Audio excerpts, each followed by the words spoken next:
well, I hope you enjoyed that. That was my approximation of the third Gymnopédie. So this one is it's very different, I think, to the first two, but it's lente grave, so slow and serious. It's definitely a bit more serious. It's a bit more very straightforward, I think, in its harmony.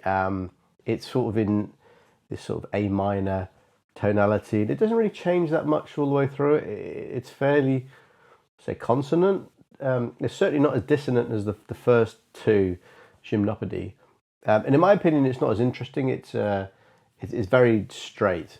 But it's quite, it's certainly really nice. There's loads of nice aspects to the piece. Some nice chords, nice chord changes.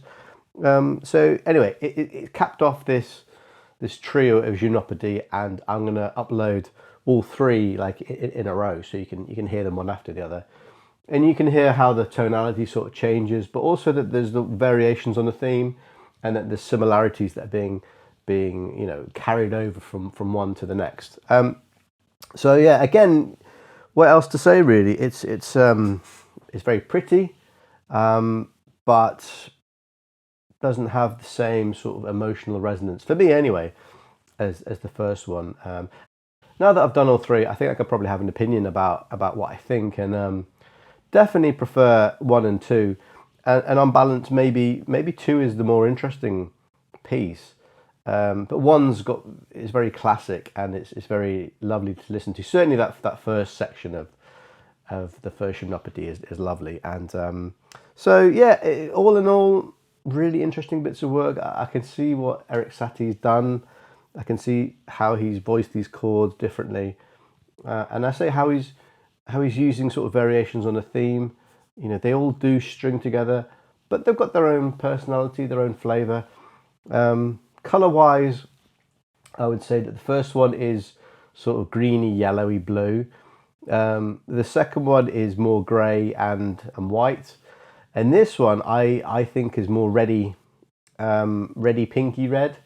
That probably won't mean anything to most people, but that's kind of how I see these pieces, the sort of colours that they paint in my mind. Anyway, come over to the piano. I'll show you some of the chords. Right, so this piece is an A minor. First chord, A minor, but it's voiced C, E, A. And it goes down to this chord. So D in the bass, and then you've got B, E, G. And this chord comes up a lot in Gymnopédie. It's just an E minor, right? E minor triad, but starting on B. So with a D in the bass, I don't really know what you'd call that.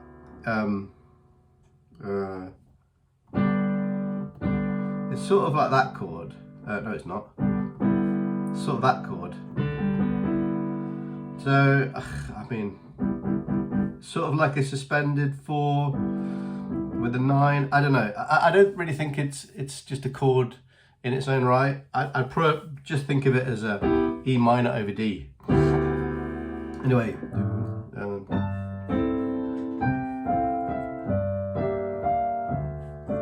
So D minor, A minor,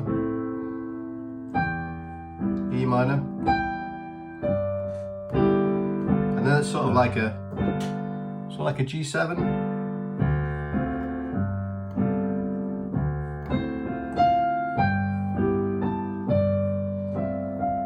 This is probably one of the easiest Gymnopédies to play, because there's only a few sections, and the melody is quite memorable.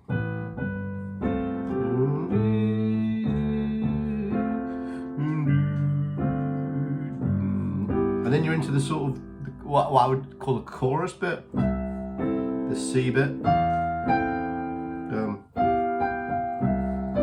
It's like a C6 there, E minor, back to A minor. So yeah, that's sort of it really. It sort of repeats. The only real bit of dissonance, I think, is on the second time you play it. So it goes.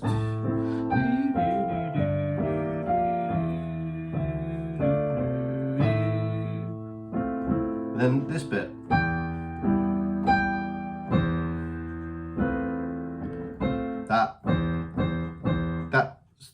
the only real dissonant sort of harmony in the whole thing.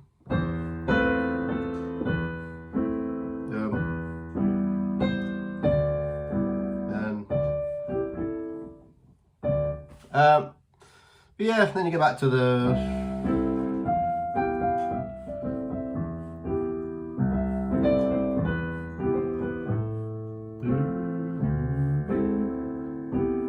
not that interesting, unfortunately. Certainly not as good as the other two, but it's nice, it's pretty. If you like A minor, and on this big chord, so A, E, A, F, sorry, C, E, A, C,